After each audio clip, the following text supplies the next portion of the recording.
Promotional consideration paid for by the following. Hello and welcome to Quick Shot Reviews. Since there's nothing on at the cinema, it is over Christmas. We're officially on January the 1st, 2023. Nothing on over Christmas, including Avatar The Way of Water, because I'd rather poke my eyes out with a rusty spoon. I know that's probably bad saying things like this when I give you my thoughts on films. I'm not a critic or anything like that. I don't get paid to do that. I just get paid I don't even get paid. I just like making videos to give you my opinions on the films that I've seen, and I just damn right don't want to go and see that film, having watched the first one, which you can find the review number 205, Avatar, on Quick Shot Reviews. I am your host Luke, and you are the Cheap Shot Nation. There has been a smorgasbord of films being released on streaming services, though, to fill in the time. And it has been almost 3 weeks since I've been to the cinema, which I feel like I deserve like a month back for not being able to go, because there's nothing on apart from Avatar. Anyway, released on the 23rd of December in the UK, it is the second in the series of mysteries known as Knives Out. This one's called Glass Onion, a Knives Out mystery. It is starring Daniel Craig as Benoit LeBlanc, Edward Norton as Miles Bron, Kate Hudson as Birdie J, Dave Bautista as Duke Cody, Janelle Monáe as Andy Brand, Catherine Hahn as Claire DeBala, Leslie Odom Jr. as Lionel Toussaint, yeah, there we go. Jessica Henwick as Peg, Madeline Klein as Whiskey, and Noah Segan as Dural. So they are all the people that are within this film, part of the mystery that is the Glass Onion. So, as usual, you can join me on all the social medias, including the podcasting channel. You can find me on Apple Podcasts and Google Podcasts. So, check those out if you're perhaps travelling in your car and you can't watch the video. Although it is basically a podcast with a picture behind it, as you can see right now. I do hope to get back to having a camera on me, and so you can see my expressions and things like that, because I feel like that does add something to what I do. When you can see the expression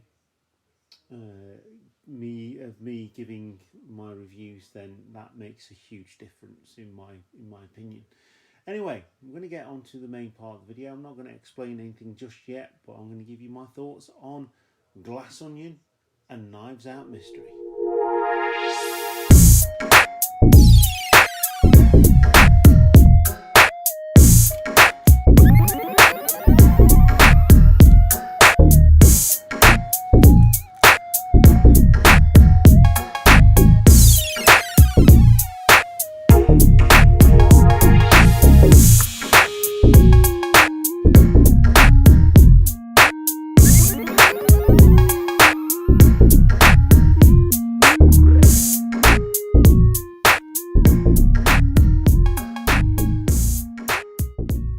So, Glass Onion and Knives Out Mystery was directed by Rian Johnson and written by the same person as well. So she wrote all of the things, he wrote all of the script and everything, and came up with the mystery. It's quite a tangled web he does weave. And although this is not quite, I don't think it's quite as good as the first one. It's never going to be as good as the original. It is very, very watchable. It is available on streaming on Netflix. And I believe it is a Netflix original. It shows you how much power Netflix has at the moment. So the official description: 5 long-time friends are invited to a Greek island, home of a billionaire, Miles Bron. All five know Bron from way back and owe their current wealth, fame, and careers to him. The main event is a murder mystery weekend. I'm going to add something to that. It's a murder mystery weekend, like, you send out invitations and you give people characters and they have to come to your soiree and play those characters, and someone dies and you have to work out the mystery. Basically Cluedo, but real, except no one dies. Unless it's a Knives Out mystery. Bron, weekend game with Bron to be the victim. So right from the offset, Bron is set out as the victim. You have to solve his murder. That is his game. In reality, they have all got reasons to kill him for reals, although also invited was Benoit Blanc, the world's greatest detective. Now, the world's greatest detective is clearly Batman, but I will give it the benefit of the doubt because Benoit Blanc is pretty good. So there you go. That is that. So, Glass Onion. They go to this island. They're all snobs. They all have reason to kill Benoit Blanc. They all have characters by which, if they got popped off, you wouldn't really give two hoots, that kind of thing. And they play them to perfection. And it's all quite modern in terms of how it's done because, for example, Dave Bautista's character is a Twitch streamer. And he's making his money on that, of course. And a bit of satire, he still lives with his mother. So, yeah, there's a lot to unravel here. Many layers, much like an onion, as it were, where there's lots of swerves, lots of curveballs, and it's really good. I enjoyed it. I sat with my dad and watched it, and he has the attention span of a gnat. For example, if we're watching TV and the adverts come on, he will turn over to see something else on TV, and if it's got adverts, he will sit and watch those adverts instead of the adverts on the programme that he's watching. So that gives you an idea of what kind of attention span he has. He actually sat down and watched all of this film, and even he said it was pretty darn good. And that is a double thumbs up from him, and he hasn't seen the first one. Although I get the feeling most of his like of this film was because Daniel Craig's in it and he recognises him as James Bond. But for me, it's beautifully shot. It's wonderfully realised. The acting is really good, and it's interesting. It has that right amount of peril, and you don't know who's going to die next. And as far as it goes, there isn't a lot of people that die in this film.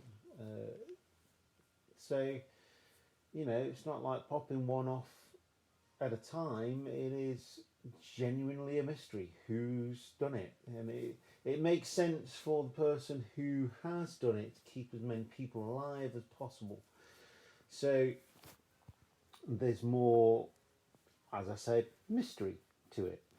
It is very much worth a watch. I really enjoyed this one. Then again, I really enjoyed the first one. I saw that on a preview at the Odeon Cinema.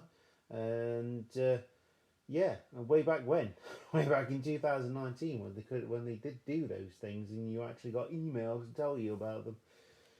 So, yeah, like I said, not as good as the first one, but I did really enjoy this. And Netflix coming up trumps. They're doing some really good stuff recently, and going straight to Netflix streaming. And they're also bringing out films in the cinema, i.e. Matilda the Musical, which obviously will be on Netflix, I'm guessing, fairly soon, although they are doing 2 showings of Matilda, one as a sing-along and one without. I wonder how many people actually sing along to it, just got the words to it. I will mention that I really liked that film, so I'd again go and see that one rather than Avatar. But it's up to you. You are the Cheap Shot Nation, and if you're listening or watching this, then you know what you like, and I'd encourage you to go and watch things in the cinema rather than waiting for them on streaming, because the cinemas are the lifeblood of film, and they always will be, even though you've got streaming services. So yeah, definitely watch this one if you've got access to Netflix. And if you've seen Glass Onion, a Knives Out mystery, then please get in touch with us and let us know what you thought of the movie. It is brilliant when we get discussions going, and I really enjoy doing so. And that's it for this one. It's now New Year, and since I'm recording this, I'm going to be watching the New Year special later today. Having recorded this, so I'm going to mix it up a little bit. And so just time to wish you Happy New Year, and hope all the best will come your way in 2023, including more videos from Quick Shot Reviews, of course. I've been your host, you are the Cheap Shot Nation, and I will see you next time. Goodbye.